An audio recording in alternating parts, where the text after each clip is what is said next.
It has been nearly 5 years since Steve Clarke took charge for his first game as Scotland manager, a 2-1 win at home against Cyprus in Euro 2020 qualifying.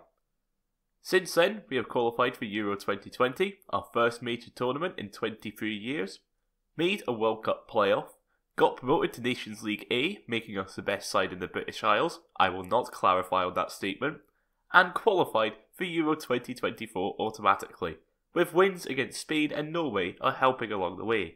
Whilst the start of Euro 2024 didn't exactly go to plan, we have come a very long way from being beaten 3-0 by Kazakhstan and struggling against relative minnows such as Lithuania or Liechtenstein. That can also be shown by looking back at what the squad was like back then.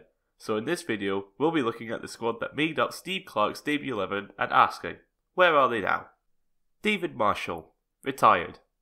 Starting with in goal, because where else am I going to start, we have David Marshall.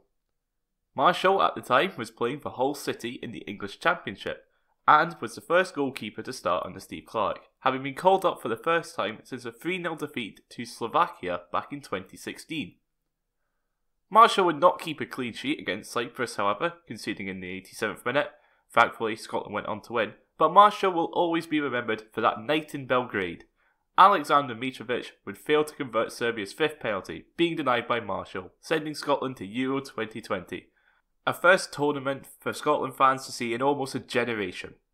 Whilst the tournament itself didn't go to plan, including being lobbed from more than 50 yards against the Czechs, Marshall had cemented himself as a hero in Scotland. After Marshall's first game under Clarke, he would move to Derby, QPR and Hibs, where he had spent the final 2 years of his career, recently retiring to work as a technical performance manager at the Edinburgh club. He had already retired from the national team back in 2022 after defeat against Ukraine saw Scotland get knocked out of the World Cup playoffs in what was his 47th cap. I should add that when it comes to statistics about caps and goals, they will be pre-Euro 2024 figures. Just thought I should say that before people complain in the comments. Stephen O'Donnell, Motherwell. At right back, we have Motherwell man Stephen O'Donnell. At the time, O'Donnell was at Kilmarnock, having joined from Luton in 2017. O'Donnell, at the time of writing, has 26 caps for Scotland, with arguably his finest performance being in the 0-0 win at Wembley, where he was able to keep Jack Grealish in his pocket. He has failed to make this year's Euro squad, with Ross McCrory and Anthony Ralston being picked ahead of him. At the club level, he moved from Kilmarnock to Motherwell in the summer of 2020, where he still plays. Charlie Mulgrew, Doncaster City. Our first centre-back.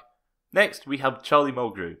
Mulgrew has played 44 times for Scotland, but his last appearance would be in a 4-0 defeat to Russia just 4 months after this win against Cyprus. At club level, Mulgrew at the time was at Wigan on loan from Blackburn before joining Fleetwood and Dundee United. He would retire from football in 2023, having just been relegated with Dundee United, but would join Central Midlands League Premier Division North side Doncaster City, alongside Wes Hoolahan and Ross McCormack. In case you're wondering, Doncaster City play in the 11th tier of English football. He might as well have just stayed retired. Scott McKenna, Nottingham Forest, released. Our second centre-back, and one who is also playing in England, although at the top level and not the 11th tier, we have Scott McKenna.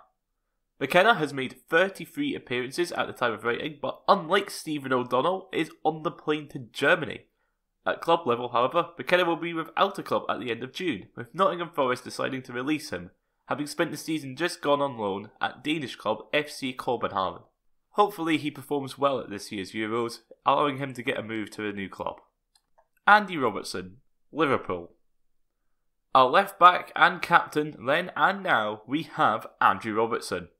Robbo has been captain since 2018, and in this game he was leading from the front, firing Scotland ahead in the 61st minute. Our second player heading to Germany, Robertson is currently on 69 caps, nice, and recently became the player with the most appearances as captain for Scotland, surpassing George Young's record of 48 games as captain. At club level, Robbo has had even more success, with his time at Liverpool under Klopp seeing him win a Premier League, a Champions League, an FA Cup, a Club World Cup, a UEFA Super Cup, a Community Shield, and 2 League Cups. Not bad for someone who was released by Celtic as a youth player for being too small. Kenny McLean, Norwich. Our first midfielder and our third player heading to Germany, we have Kenny McLean. McLean will be looking to add to his 32 caps and his 2 goals, the second goal being pivotal in Scotland's qualification for this year's tournament, scoring the winner away against Norway. At club level meanwhile, McLean has been playing at Norwich City since moving from Aberdeen in 2018, recently playing in their playoff defeat to Leeds United. John McGinn, Aston Villa. He's Steve Clarke's man, he's better than Zidane. Next up, we have Super John McGinn. The meatball-arsed maestro is also on the plane to Germany, looking to add to his 57 caps and 17 goals. The midfielder has been at Aston Villa since 2018 and has seen them rise from the Championship to the Champions League. Up in Scotland, he is also fondly remembered as being part of the Hibs side that managed to win the Scottish Cup. Callum McGregor, Celtic. It's Celtic's nearly one-club man and captain. Next, we have Callum McGregor. The central midfielder has played for Scotland 60 times, scoring 3 goals, and will be hoping to add to that in this year's tournament. Aside from a season at Notts County on loan back in 2013-14, McGregor has been a consistent member of an all-conquering Celtic side, which won both the Scottish Premiership and Scottish Cup this season. James Forrest, Celtic. Our second long-serving Celtic player, and starting out on the left wing, we have James Forrest, someone who has been in and out of Scotland squads. Forrest made his debut for Scotland back in 2011, but has since only managed 39 caps, scoring 5 goals in the process. In fact, the 2-0 win against Gibraltar was his first game for the national side since the 2-0 loss to Czechia in the last Euros. At club level, he has been a one-club player, making his debut for Celtic back in the 2010-11 season, and has been a consistent member of the first 11. When he's not been injured, that is. That's why his caps total is so low. Ryan Fraser, Newcastle United. The man who is out on the right wing, as in on the pitch, he's not out advocating for the Reform Party, we have Ryan Fraser. Despite his 6 goals and 2 assists in 39 games for Southampton this season, Fraser is not in the squad for the Euros, meaning he won't be adding to his 4 goals from 25 caps. 5 years ago, he was at fellow South Coast club side, Bournemouth, but in 2020, he left for Newcastle United on a free. This season, he was back down south with Southampton on loan, but it looks likely that he will be rejoining them, having been heavily linked with a permanent move, now that they're in the Premier League. Hopefully he can get into some good form if he does make the switch permanent, as he hasn't featured for the national team since a 2-1 loss to Turkey in a friendly back in November 2022. Eamon Brophy, Ross County. Our final starter, up front we have Eamon Brophy. This game was his one and only appearance for the national side, which is better than most people, I guess, but when it comes to club football, he is well known for being a bit of a mercenary, as since this game he has played for 3 clubs. At the time of the game, he was at Kilmarnock, he would then go on loan and then join St Mirren permanently in 2021, and the same would happen in 2023, with a loan made permanent at Ross County. In the most recent season, he played 28 games in all competitions, scoring 4 goals. I don't think he'll be adding to his 1 cap anytime soon. That's our starting 11 out of the way, so let's quickly go over the bench. Backup goalkeepers were Scott Bain, who is at Celtic, and John McLaughlin, who is at Rangers. Liam Palmer is currently at Sheffield Wednesday. John Sutter is also at Rangers.